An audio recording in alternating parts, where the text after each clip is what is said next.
Moi, en fin de compte, pour bien situer ceux qui nous regardent dans le contexte de ce rapport-là, des journalistes américains m'avaient envoyé un dossier. C'était le programme du ministère de la Justice des États-Unis et du ministère de la Défense concernant l'établissement des camps de concentration. Les journalistes qui m'ont envoyé ça m'ont fait savoir que le dossier n'avait jamais été publié au complet aux États-Unis.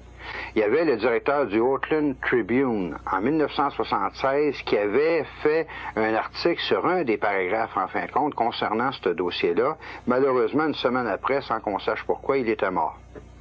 Donc, le document original en anglais, qui était en caractère très serré, n'a jamais été publié intégralement aux États-Unis. Et lorsque les journalistes m'ont envoyé ça, ils m'ont demandé, ils ont dit, écoute, Serge, on aimerait savoir ce que tu en penses, puis que tu puisses faire des vérifications sur un dossier qui est réel et qui est croissant en même temps. J'ai fait des recherches, j'ai appelé à plusieurs endroits à travers les États-Unis et en Australie. J'ai reçu d'autres documents, soit d'ordre économique ou dans d'autres domaines, au niveau militaire, policier et autres, et qui m'ont confirmé qu'effectivement, non seulement il y avait un programme d'établissement de camps de concentration, mais que celui-ci était beaucoup plus élaboré que le document original le laissait croire au départ. La façon que ça a été organisé, ça passe inaperçu, dans le sens que la majeure partie de ces camps-là sont situés soit à proximité ou à l'intérieur de bases militaires américaines, mais ce qui est quand même bizarre, comme celle qui se trouve en Floride, c'est que dans une base militaire, dans une prison militaire, on retrouve des prisonniers de droit commun au niveau civil. Et après avoir fait des recherches dans différents camps, y compris en Alaska, on a fini par découvrir qu'on maintenait un nombre très limité de prisonniers civils pour tenir les camps en activité, mais que certains de ces camps-là pouvaient contenir jusqu'à 100 000 prisonniers et plus à l'heure actuelle. On a des rapports que sur l'entraînement, ce qui va sûrement surprendre des gens, l'entraînement de troupes militaires soviétiques, coréennes, de Mongolie, d'anciennes régions du bloc de l'Est sur la frontière du Mexique, sous le couvercle des Nations Unies, et ces troupes traversent la frontière mexicaine, américaine et canadienne sans jamais être badrées par les gardes frontières. On a juste à poser, bon, écoutez, sécurité ou secret d'État, et à ce moment-là, plus personne n'ose parler de quoi que ce soit. D'accord? Le fameux complexe militaro-industriel et américain, qui a continué de grandir et qui s'est drôlement accru en importance, surtout pendant la guerre du Vietnam, est un gouvernement à l'intérieur du gouvernement américain, mais un gouvernement aussi indépendant avec toutes ses structures, excessivement puissant.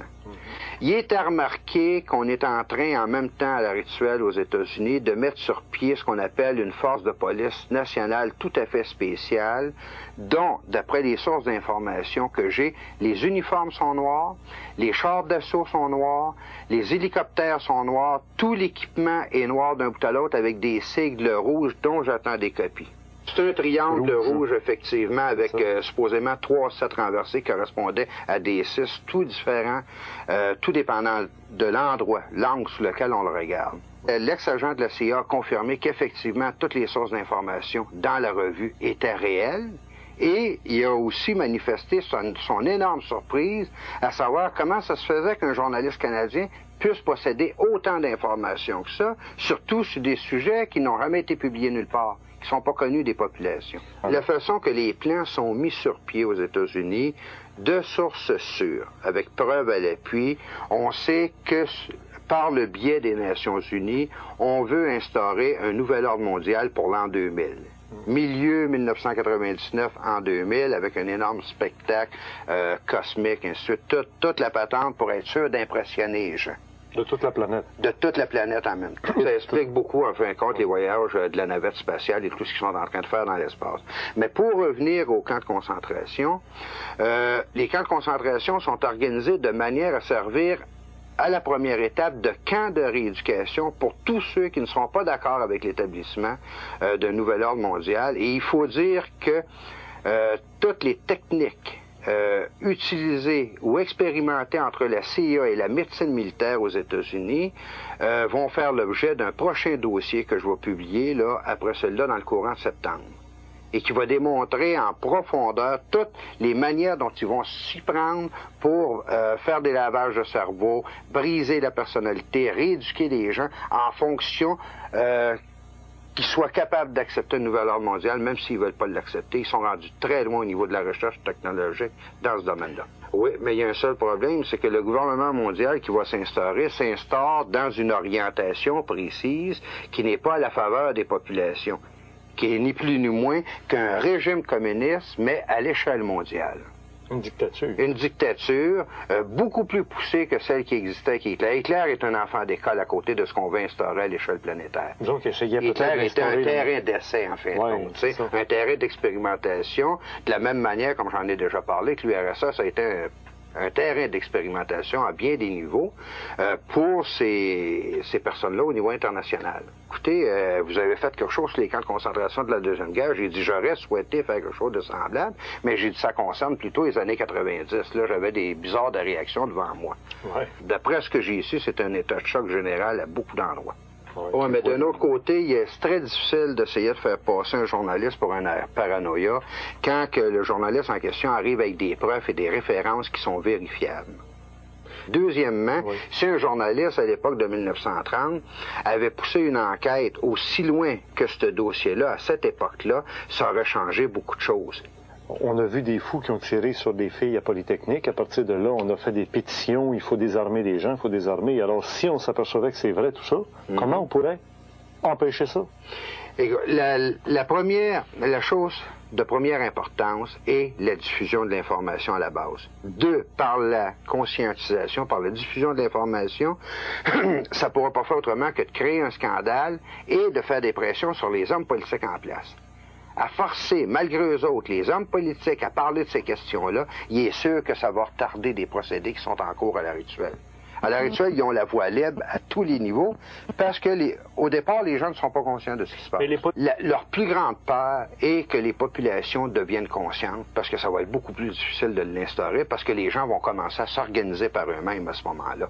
On a dérégionalisé sur toute la planète et on a juste à regarder les cartes, en fait, compte géographiques de 1930 au niveau agricole et les cartes géographiques au niveau agricole de 1990 pour se rendre compte de quelle manière on s'y est pris au niveau planétaire pour ramasser les gens au niveau des villes. Leur enlever tout moyen d'indépendance. D'autonomie. D'autonomie, d'indépendance. Le premier but du gouvernement mondial, soit en désarmant les gens, soit en les ramassant à l'intérieur des villes, c'est de les rendre dépendants, absolument. Il n'y a rien de pire pour eux autres que des personnes qui sont autonomes et qui sont capables de se débrouiller par eux-mêmes. Il y a des fraudes invraisemblables dans le milieu pharmaceutique à l'heure actuelle. J'ai reçu des documents là-dessus et je vais en parler dans d'autres émissions à un moment donné où les compagnies, les multinationales pharmaceutiques s'organisent de manière à ce que les médecins privilégient des médicaments et les prescrivent à des gens, même s'ils n'en ont pas de besoin, afin de faire fonctionner ces compagnies pharmaceutiques-là et, dans un autre temps, pour que ces gens-là soient dans une espèce de léthargie sans être capables de trop réagir. Écoutez, ça va bien, on est calmé, on ne connaît pas la source, par exemple, de nos problèmes, mais au moins on est calmé pour être capable de les supporter.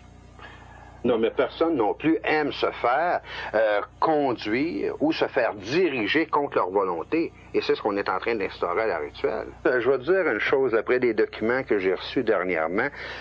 Juste au niveau de la famille, l'orientation du gouvernement mondial va permettre aux femmes et aux familles de pouvoir garder les enfants qu'ils vont enfanter, en autant que les parents vont leur donner une éducation et une orientation avec les principes d'un nouvel ordre mondial.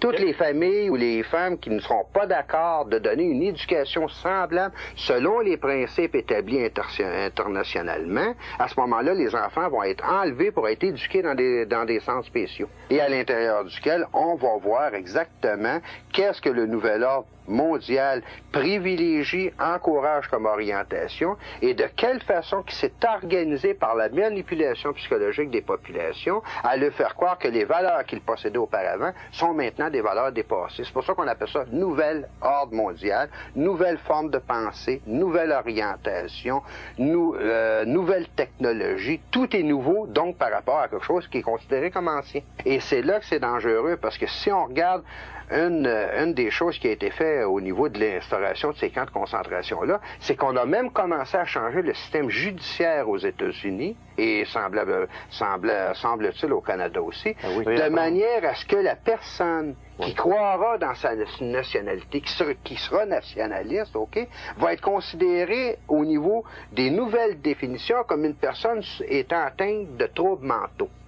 Et les lois sont organisées de telle manière que la personne qui aura soit des croyances religieuses, la personne qui croira dans sa nationalité ou dans ses traditions, on va la considérer comme une personne atteinte de troubles mentaux et potentiellement capable de violence à cause de ça, parce que venant, en fin de compte, d'une tradition passée par laquelle ces choses-là ont déclenché de la violence à travers l'histoire. Et à partir du moment que cette personne-là est considérée comme, juste considérée, il n'y a rien de prouvé, là, on lui enlève tous ses droits pendant une période de 90 jours, elle n'a plus droit à avoir un avocat pour se défendre, tous ses biens sont saisis, les comptes de banque sont gelés, tout, et à ce moment-là, on peut faire ce qu'on veut avec la personne, elle n'a même pas la possibilité de se défendre. Et ces lois-là sont à l'heure actuelle en vigueur aux États-Unis.